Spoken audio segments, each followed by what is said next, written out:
Hero Mastery is a brand new mode that really puts the practice range to shame. And that's mostly because this mode takes advantage of the different heroes you play, the abilities you have, and the playstyle you choose so you can learn to make the most of the heroes you're playing as. However, as of this recording, you only have access to 3 heroes, those being Tracer, Mercy, and Reinhardt. For each hero, you have 3 different difficulties, ranging from Recruit, Agent, and Veteran. And honestly, I feel like Agent is probably the hardest one. However, I only really feel like the Agent difficulty is hard on Mercy, because if you can see here on the footage, I was struggling so hard. I'm not the best at Mercy, so I don't have the best super jumps or anything, but those sniper bots were so annoying all the time. But this isn't going to be a full in-depth review. I honestly just wanted to give my first impressions upon playing this. And the first thing I can take away from this is that overall this game mode is extremely addictive. It just makes you want to keep grinding to get the highest scores, the fastest times, all the things you can get. But this is highly replayable. Whether you just got done playing a night of comp with your friends, or you just want to unwind after work but just want to play alone, this is honestly the perfect game mode for that. First things first, in each course you can be presented with a bunch of different objectives. You can choose to ignore them, or you can do them all at once. If you just go the speedrunner approach, you're probably not going to get as many stars, and those stars are what you need to unlock the higher difficulties, so you'll have to do the objectives. You'll just have to find your own groove of how you like to do things. The way those objectives work, they can range from kills, how many badges you pick up, how fast you are, and honestly just stats such as like accuracy or recalling as Tracer, resurrecting people as Mercy, just little things like that. You'll want to watch the multiplier on the top of the screen, because that's also how you can get as many stars as you can. Do as much damage, as much resurrecting, as much recalling as you can in those time frames, and you'll get more points. But that's enough about the overall game mode. I want to try to talk about each individual course. So the first one I started with was Mercy, and honestly I got really distracted really easily. When I first started, I was in the kind of speedrunner mindset, thinking, oh, I want to finish this as fast as I can, I want to get the highest score.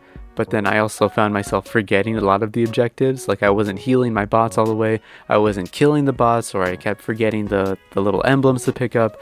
So on first impressions, I was honestly kind of confused. I didn't read anything prior to this, so that's kind of why I was kind of exploring a lot in this one. But after getting the hang of this game mode, I can see where it'll teach you how to time your super jumps, what to do in different situations if you either want to heal or if you want to res someone. For my very first time on the Mercy one, I was kind of struggling, especially with the Agent course. That's honestly because of the snipers, because I would float way too long in air and just not look at my surroundings, and then I would instantly be dead. But I don't play Mercy all the time, so it's different for everyone. So if there's a Mercy main out there watching this, you'll probably have a better time than I did, honestly. Alright, so on Tracer's course, I loved this one. I had so much fun with this one because it was so much more fast-paced. I got to explore more. That's one thing too. I was exploring a lot. I was wasting a ton of time looking through all the different corners, all the different hallways, trying to find all the emblems, but that's why you can play it as many times as you want.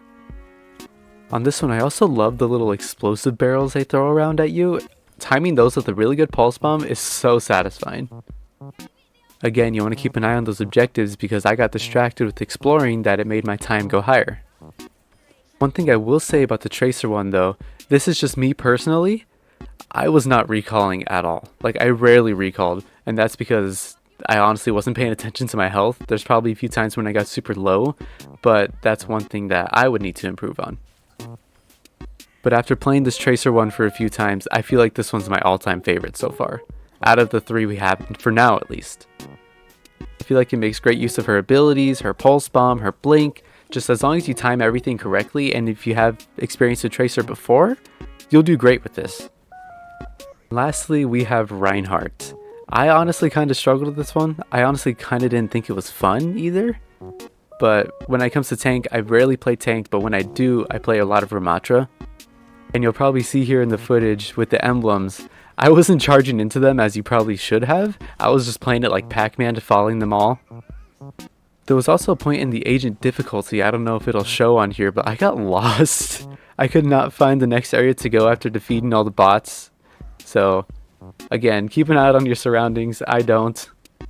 Another thing I took away from the Reinhardt missions is that I felt like this one really teaches you how to prioritize your charge and your shield.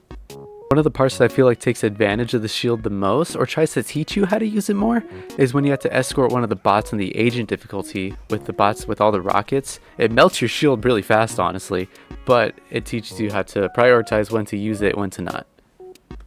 But again, this wasn't a complete guide, it was mostly my first impressions. I'm sure if you look hard enough here on YouTube, you'll find tons of guides for different heroes. I really do think Hero Mastery is a really fun game mode. I'm glad that it's a permanent one that'll stay for a long time. And I'm looking forward to seeing what different heroes they plan to add in each new season and all that. That's all I have for you in today's video. Honestly, still kind of new at doing this kind of stuff, but it's really fun. Who knows, I might do more stuff like this. Blizzard, please add Lucy and Lifeweaver next. I need content. And before I go, if you guys could like the video and subscribe if you haven't, that would be great. I got lots more Overwatch content coming. I'm trying to do a more consistent schedule this year, and I'll also have some news for BlizzCon in the coming months. Thank you for watching, and I'll see you guys later.